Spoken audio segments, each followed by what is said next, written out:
All right, let's open our Bibles this morning to Psalm 124.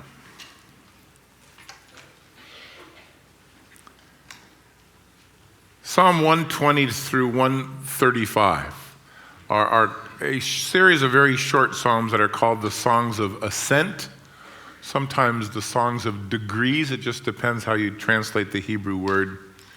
But they were all sung as both a nation and as families would head up to Jerusalem for those 3 week-long feast days every year: Pentecost, Passover, Feast of Tabernacles.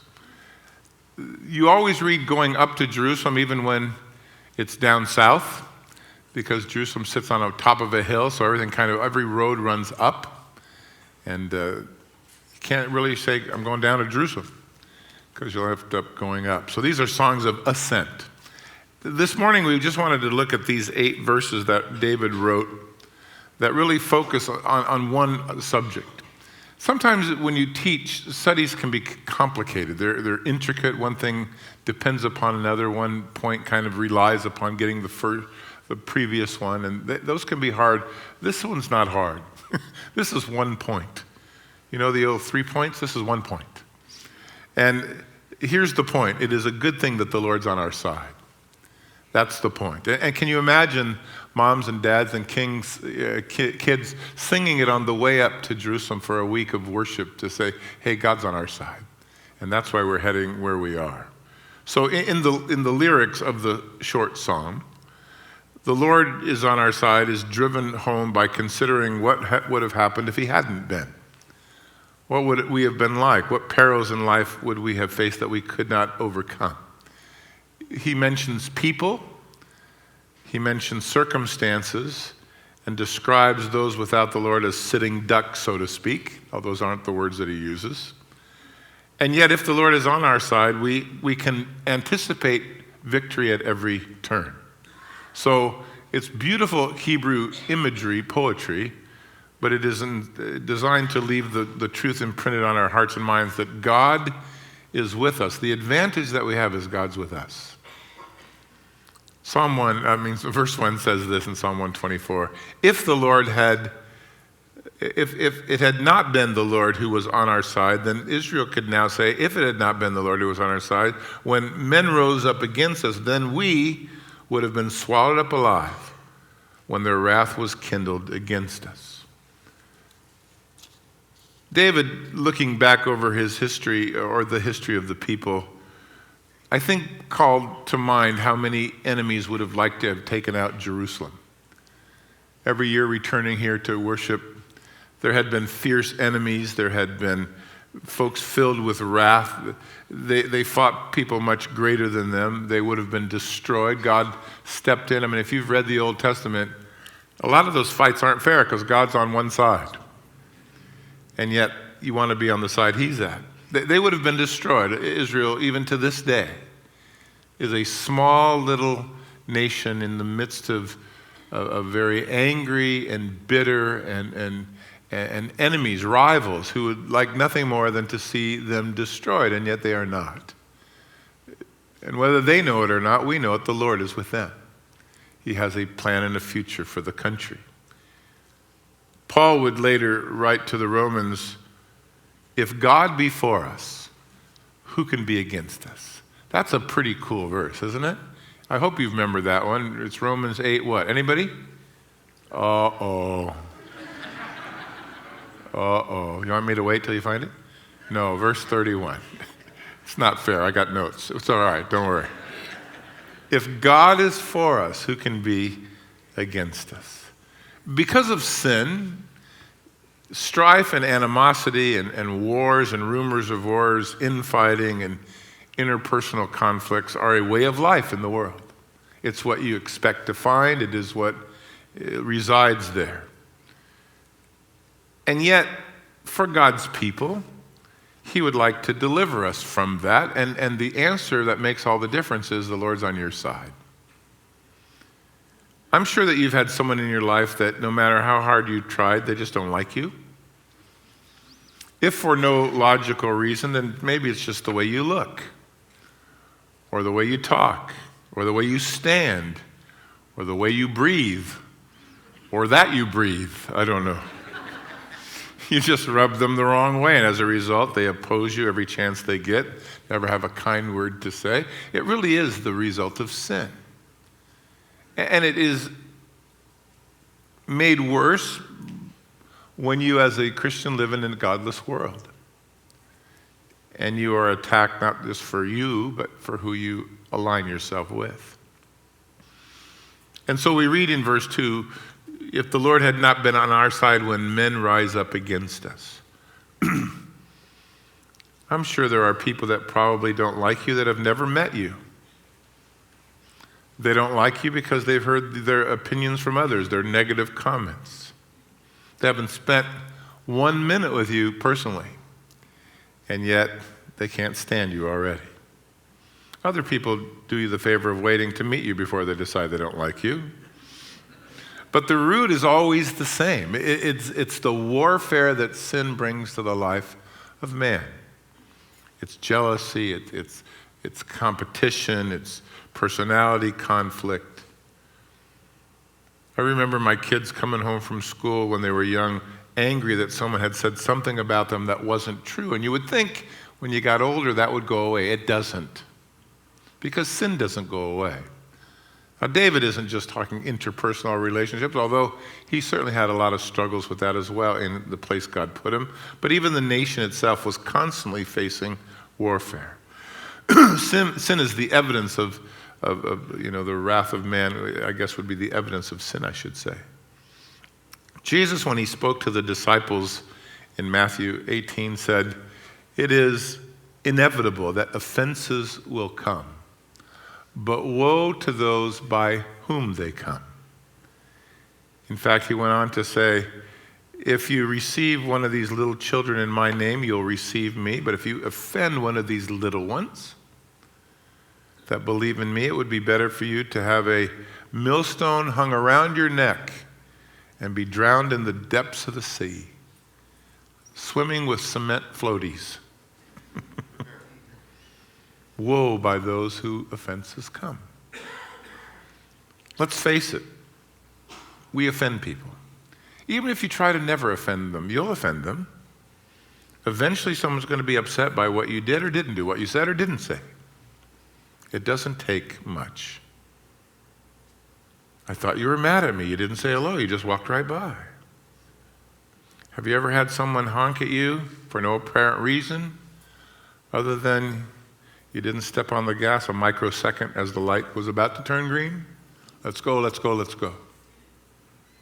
You can't really drive and expect not to offend someone. Slow down to let someone merge into traffic, and the guy that you let in loves you. The guy behind you hates you and now blames you for missing a light 2 miles down the road. Have we seen it in church? Paint a color in a wall and someone doesn't like it, and we get letters.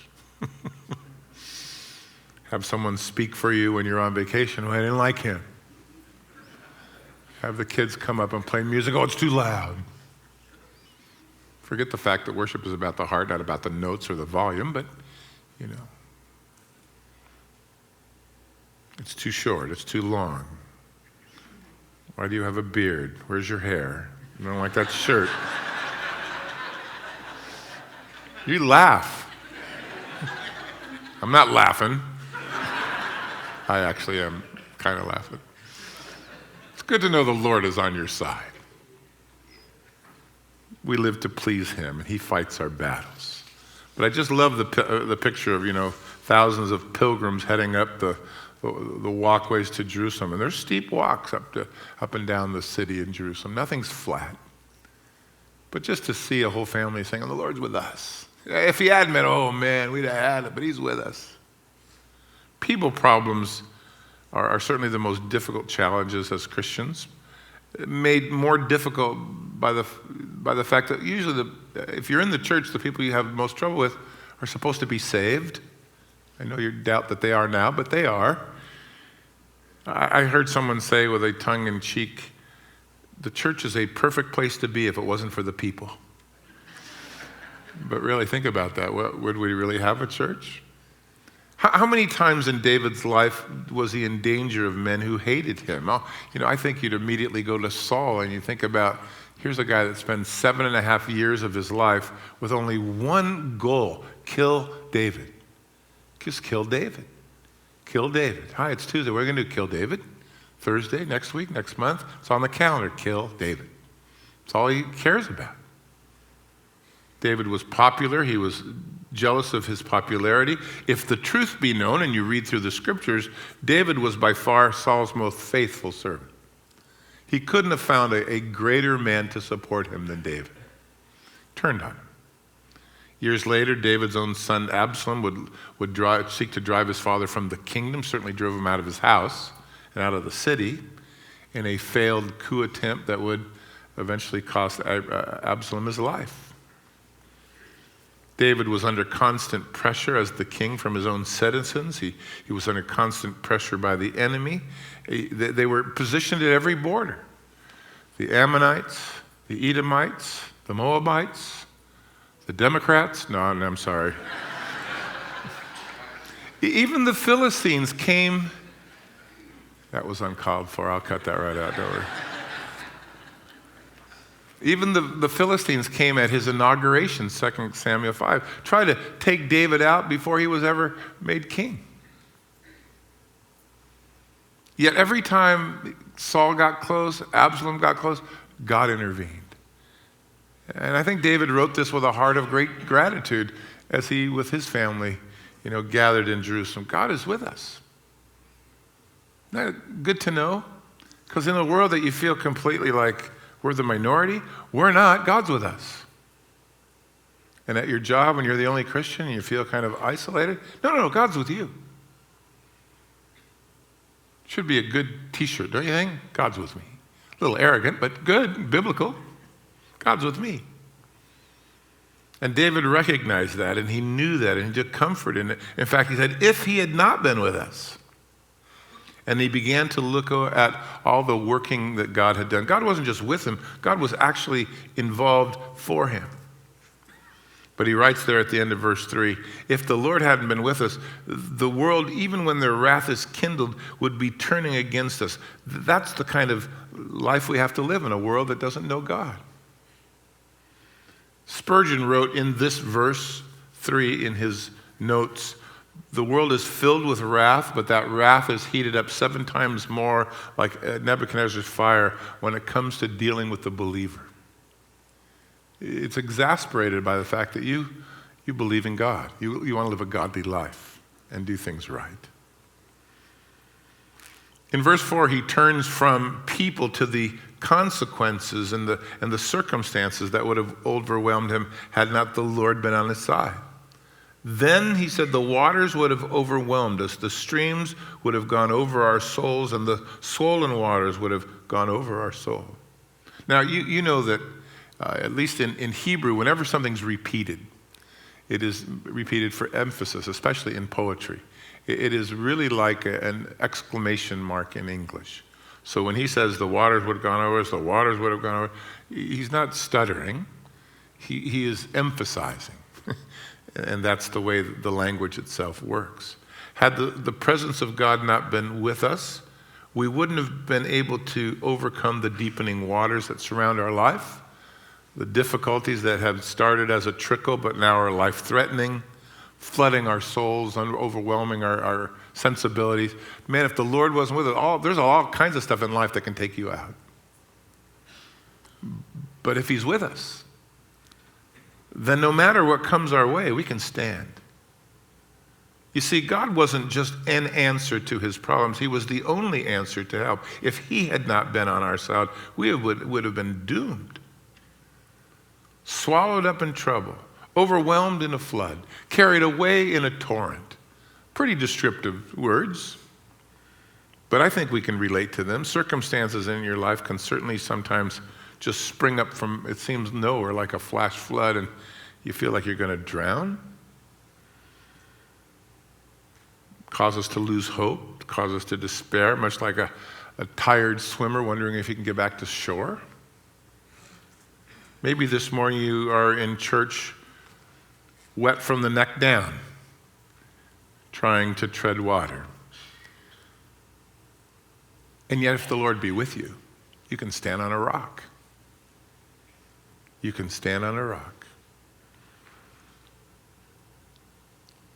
Severe illness comes into your life with an uncertain future, and the waters rise.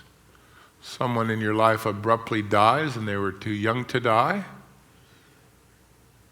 You spend years faithfully working at a job that you've devoted your life to, only to find out they've decided to lay you out without warning, and now later on in life you have these great financial hardships to face. Your wife or your husband all of a sudden decides they've had enough of you. I mean, there are some pretty shocking things that happen in life that we don't anticipate. We don't mind when they happen to other people. Just, I don't want that to ever happen to me. And then it does. Difficult times, unannounced, that bring fear and anxiety and stress and distress and leave you overwhelmed. How good to be able to stop in all of that and say, yeah, but God's with me. God's with me. Deep waters are a good reason to go to church. You know, the Bible is filled with injunctions to hang around together so that you can help one another when the water gets a little too deep. Paul wrote to the Romans in the first couple of 10, 12 verses, I can't wait to see you so that I can be comforted by the mutual faith that you and I both have. He writes to the Corinthians, second letter, first chapter, I can't wait to see you, and thank you for the prayers that you've been praying for me that have been able to restore our souls and keep us going. God's presence is found amongst the saints. So there are times in life when you see no way out and you wonder what in the world happened and the wheels have fallen off, and all you have left is this: God is with me. It can't just be a proverb. It has to be a reality. You learn the reality in the day-to-days of life. God is with me. God is with me. You try to work it out on your own. You hang to the proverbial rope at the end of the line. But one thing is certain, the God you serve isn't leaving. He hasn't forsaken you. He knows what's going on. He's doing things for your good. He's a good God who gives good gifts. Isaiah said of the Lord, as the Lord was speaking to the people, Isaiah 43, when you pass through the waters, I will be with you. And when you pass through the rivers, they will not overflow you. When you walk through the fire, you won't be burned, neither will the flame come near you. Because why? God is with us. You read of the boys there in Daniel who were told to worship an image of a king that wasn't God. They refused. They were threatened with death. They decided that would be better than disobeying. They get thrown into a very overheated oven. And as the king looks in, he doesn't see 3 men walking. He sees 4 men, and they're not bound. They're loose, and they're not hurt. And the 4th one looks much like the Son of God. 5 verses later, or 4 verses later in Daniel 3, Nebuchadnezzar speaks up and said, "Blessed be Shadrach, Meshach, and Abednego. God has sent his angel to take care of his servants who trusted in him." God was with them. He didn't leave them. He didn't forsake them. Psalm 34, verse 7 says, "The angel of the Lord encamps around those who fear him, and he delivers them." It's true for you too. It's true for you today. It's true for you right now. God is with you. If you're with him, he's with you. I can rest knowing that everything works together for good. I can stand fast knowing every trial I face, he has to first approve. I can know that he doesn't waste my suffering without purpose. I can rejoice in the fact that God is standing on my side of the fence, and without him I would have been toast long ago.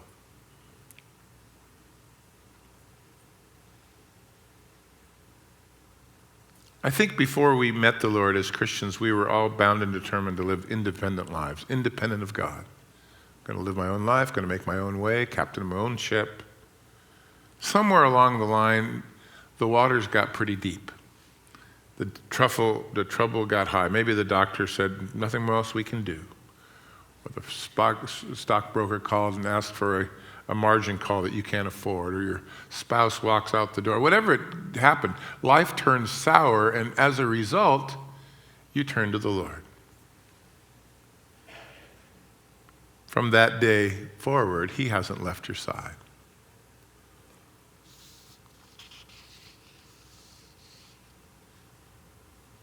And it is just like God to stay with you.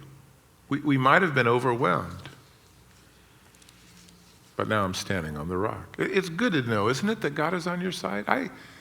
I like the fact that even in life there are people you can call on.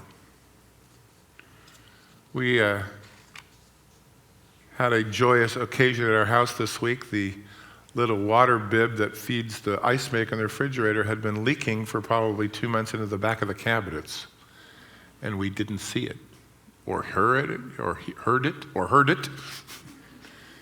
So the whole wall of cabinets are wasted. There's mold, and we had to remediate. It's a mess. I said to the Lord, "Where were you, Lord?"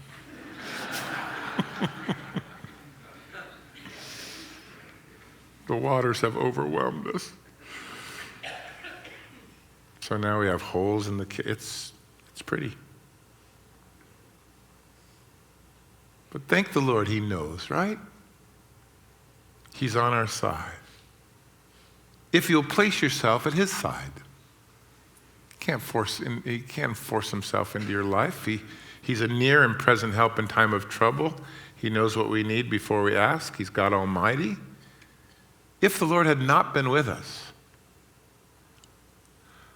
the word ayalanu is a word that means the Lord in the past tense of the word Emmanuel. Ayalanu. It's literally Emmanuel, God with us, but it's a past tense of that word. So that David's confession is, the Lord has been with us in the past tense. I've seen it time and time again. Luther wrote of this psalm, we need to hear it twice, as David repeats himself in verse 1 and 2. Because when there is danger, we know fear without measure. When it is past, we think less of it than we used to. Satan's ploy is always to diminish and obscure God's grace. If the Lord hadn't been with us all those times, we'd have been cooked. And he reminds us of that to be so. We take it for granted. We shouldn't. I think King Asa was 25 years old when he became a king in Israel.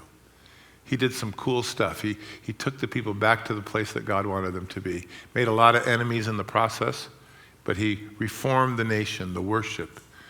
In the midst of all of the good things he was doing, the Ethiopian armies came against him with a 1,000,000-man army. They're mentioned as such in the Bible, with armor and chariots. And Asa did the smart thing. He prayed. But his conviction was, the Lord is on our side. He said in 2 Chronicles chapter 14, as he cried to the Lord, God, I know that it is nothing for you to help us. You don't need many, you can help with few. So help us, Lord, so we can rest in you and your name and go out against this multitude, because you're God. You won't let man prevail against you, but you're with us. The Lord's on our side.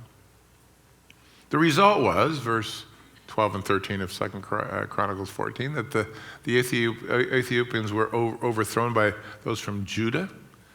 The people pursued them miles down the road. They were overthrown. They didn't recover. They were destroyed before the Lord, and they were carried away.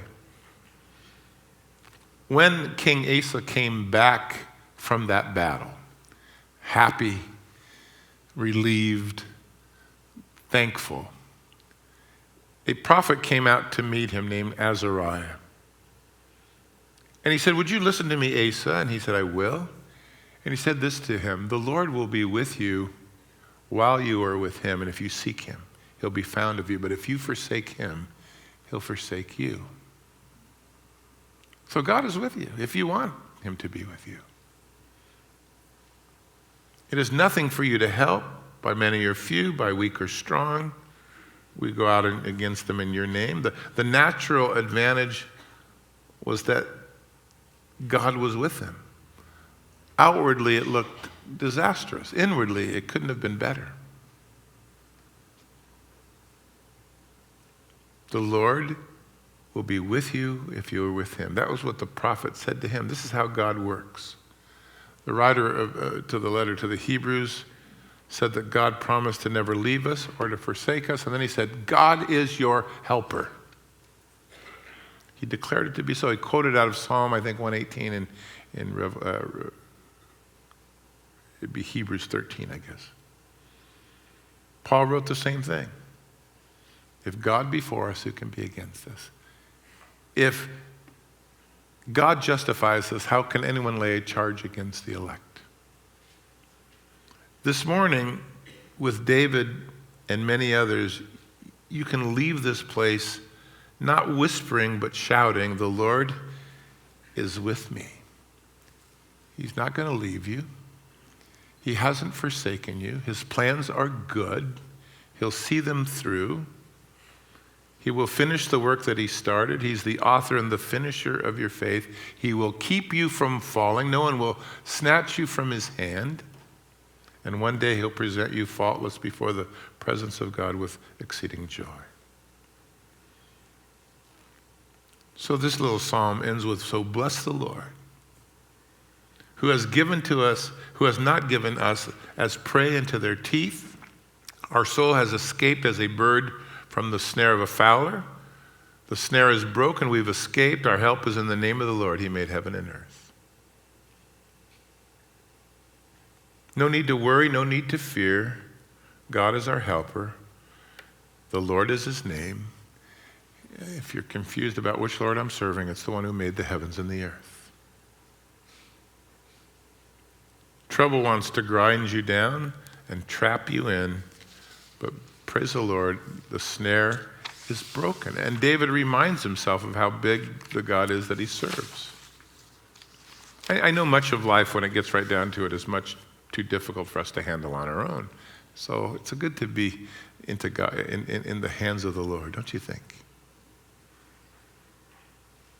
When the early church faced great opposition, the first couple of years when the church was born, in Jerusalem, Peter and John were arrested and severely threatened and later beaten, told that they can't preach anymore in Jesus' name. In fact, the first time they were arrested, they said, this is a verbal warning, but if you don't wise up, it'll get worse. And it did.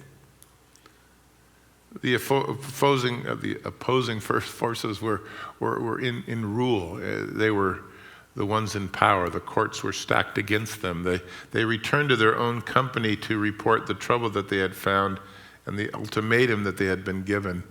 And the church gathered around them to pray and asked the Lord, not for deliverance, but for boldness.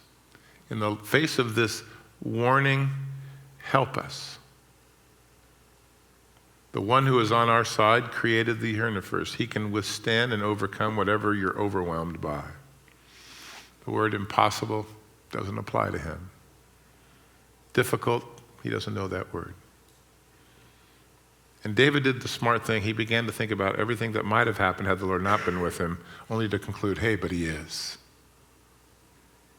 Experience bred confidence.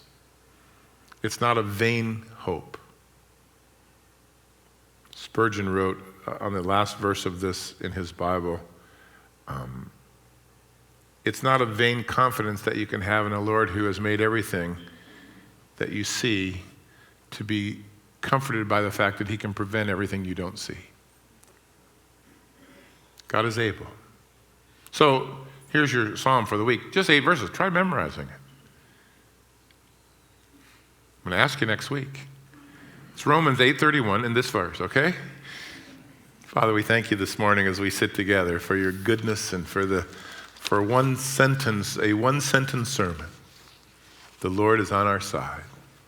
And that you might remind us, and as the families gathered in Jerusalem to worship the God who was on their side, David wrote this beautiful psalm of, oh, what would have happened to us if he hadn't been, from people and circumstances and overwhelming torrents of water that put us in a place we can't do a thing.